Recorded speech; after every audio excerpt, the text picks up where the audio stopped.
सभी को जय मसीह की दोस्तों। मैं हूं मोनिका, आप सभी का स्वागत करती हूं।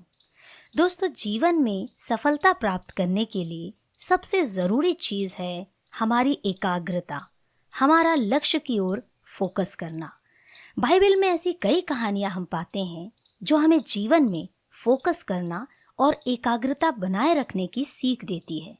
और इन्हीं में से एक कहानी है पतरस का पानी पर चलना, जो मिलता है मत्ती रचित सुसमाचार अध्याय 14 और 22 आयत से लेकर 33 आयत तक।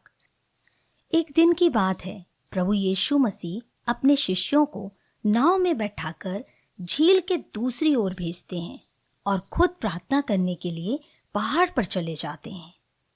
सांझ ढलती जाती है, अंधेरा छाता है और अचानक झील में तेज आंधी और तूफान उठने लगते हैं। चेले घबराने लगते हैं, नाव भी डूबने लगती है। रात में शिष्य नाव में जब होते हैं, अचानक इस तूफान को देखकर वे बहुत घबरा जाते हैं। तभी क्या देखते हैं कि झील पर पानी पर चलते हुए कोई उनकी ओर आ रहा है और ये देखकर वे घबरा जाते हैं और कहने लगते हैं, भूत है, भूत है। तभी प्रभु यीशु मसीह कहते हैं, डरो मत, मैं हूं। यह सुनकर पतरस कहता है, प्रभु, यदि आप ही हैं तो मुझे भी आज्ञा दीजिए कि मैं भी आऊं। और प्रभु यीशु मसीह ने कहा, आ। और उसी घड़ी पतरस ने अपना कदम बढ़ाया और प्रभु यीशु मसीह की ओर देखता हुआ पानी पर चलने लगा। थोड़ी देर चला ही था कि तेज आंधी और तूफान को देखकर उसकी नजरें प्रभु यीशु मसीह से दूर हटती हैं और वो अचानक पानी में डूबने लगता है। तभी चिल्लाता है, हे प्रभु, मुझे बचाइए, हे प्रभु, मुझे बचाइए। प्रभु यीशु मसीह ने अपना हाथ बढ़ाया और पतरस को बचा लिया और उससे कहा, हे अल्पविश्वासी, तुमने क्यों संदेह किया। मेरे प्रियो, ये कहानी आज हमें हमारे जीवन में बहुत बड़ी सीख को देती है। आइए इस कहानी से हम देखें हम क्या सीखते हैं। सबसे पहली चीज, डर और संदेह से बचें।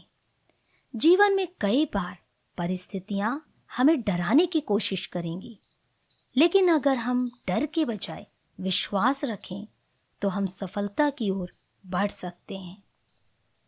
दूसरी चीज, विश्वास करना जरूरी है। पतरस का पानी पर चलना विश्वास का प्रतीक था, लेकिन जैसे ही संदेह आया, वह गिरने लगा, डूबने लगा। अगर हमें सफलता पानी है, जीवन में आगे बढ़ना है, तो हमें अपने विश्वास को प्रभु पर मजबूत रखना होगा। तीसरी चीज, प्रभु यीशु मसीह से मदद मांगे। जब पतरस डूबने लगा तो उसने तुरंत प्रभु यीशु मसीह को पुकारा और यीशु मसीह ने उसे बचा लिया। जीवन में जब भी हम कठिनाइयों में हों तो हमें सही मार्गदर्शक या प्रभु से प्रार्थना करनी चाहिए, क्योंकि केवल वही है जो हमें संकट में बचा सकता है। बाइबल कहती है, संकट में अति सहज से मिलने वाला वह हमारा सहायक है। मेरे प्रियो, अगर हम अपने जीवन में अपने लक्ष्य पर ध्यान केंद्रित करें, भय और संदेह से बचें और अपने विश्वास को बनाए रखें, तो हम भी असंभव को संभव कर सकते हैं। बस ज़रूरत है फोकस बनाए रखने की, ठीक वैसे ही जैसे पतरस को पानी पर चलते समय करना था। तो आइए आज से ही अपने लक्ष्य पर ध्यान केंद्रित करें और संदेह को छोड़कर प्रभु पर विश्वास के साथ आगे बढ़ें। निश्चय हमारे जीवन में हमें सफलता मिलेगी।